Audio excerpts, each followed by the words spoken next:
Salam à tous. Aujourd'hui, je voulais parler de la salat Jeneza. La salat Jeneza n'est pas mentionnée dans le Coran. C'est une pratique qui vient des hadiths et de différentes sectes de l'islam. Allah, dans le Coran, interdit aux croyants de prier pour les associateurs et les négateurs. Un associateur dans le Coran, c'est quelqu'un qui ne se tourne pas vers Allah seul. C'est ceux qui donnent à quelqu'un d'autre une part de ce qui revient à Allah, adoration, invocation, jugement, etc. On ne prie pas pour eux qu'ils soient vivants ou morts. Pour ceux qui concernent le châtiment de la tombe, ça n'existe pas. J'en ai fait une vidéo disponible sur mon compte YouTube et TikTok. Les sunnites, les chiites, les différentes sectes de l'islam pensent que les associateurs sont que des juifs et des chrétiens, que eux ne sont pas concernés alors que c'est faux. Ils associent à Allah un être humain, ils pratiquent le shirk comme avec la pierre noire, ce sont aussi des associateurs, car ils associent aussi des livres que Allah n'a pas révélés au Coran, comme les hadiths et la fausse sunna attribuée au prophète Mohammed. Faut savoir une chose, Allah s'adresse à tous les êtres humains de la terre, il n'y a qu'une seule religion, et chacun juge avec le livre que Allah a révélé à son peuple. Commençons. Sourate 9, verset 113. Il ne convient pas aux prophètes et aux croyants d'implorer le pardon pour les associateurs, fussent-ils des proches, après qu'il leur soit apparu clairement que ce sont les compagnons de la fournaise.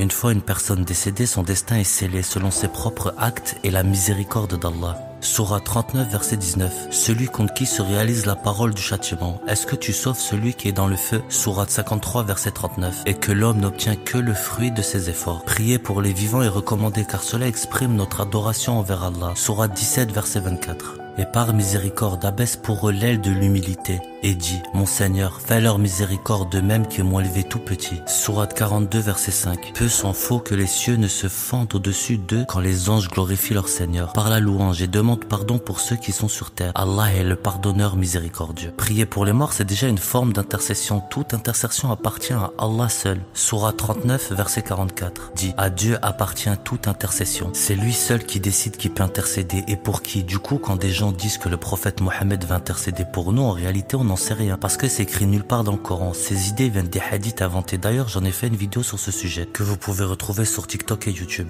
Sourate 2, verset 254. Ô vous qui avez cru, dépensez de ce que nous avons attribué, avant qu'il vienne un jour où il n'y aura ni commerce, ni amitié, ni intercession. Les dénégateurs sont les injustes. Sourate 6, verset 164. Dit, chercherai-je un autre Seigneur que Dieu, alors qu'il est le Seigneur de toutes choses. Chacun n'acquiert que ce qui lui revient, et personne ne porte le fardeau d'un autre. Puis vers votre Seigneur est votre retour, et il vous informera de ce en quoi vous divergez.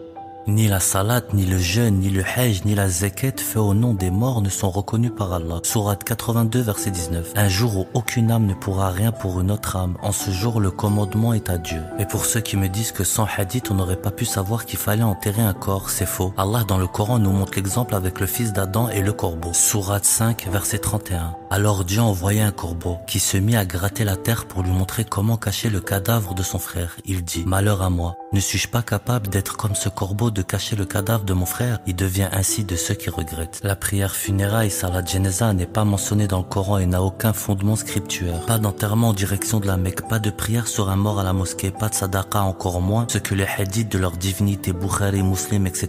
leur enseignent. Seul le Coran est la vérité, un guide vers la piété. Le Coran est complet et détaillé. Rechercher ce que ne trouve pas dans le Coran, dans des livres que Allah n'a pas révélés, c'est du kufr. Sourate 7, verset 33. Dieu, mon Seigneur a interdit de dire sur Dieu ce que vous ne savez pas. Sourate 5, verset 44. Quiconque ne juge pas selon ce qu'Allah a révélé, ceux-là sont les mécréants. Donc ceux qui passent leur temps à me dire que je suis un kuffar parce que je suis seulement ce que Allah a fait descendre, méditez sur ce verset car vous jugez avec des livres qu'Allah n'a pas révélés, comme vos livres Sahih, Bukhari, Muslim, etc. Sur ce, oubliez pas une chose, Allah est parfait, l'homme est imparfait, le Coran nous vient d'Allah, les hadiths nous viennent des hommes. La conclusion est vite faite, qu'Allah nous guide tous dans la vérité et nous facilite la compréhension de son kitab. Assalamu alaikum.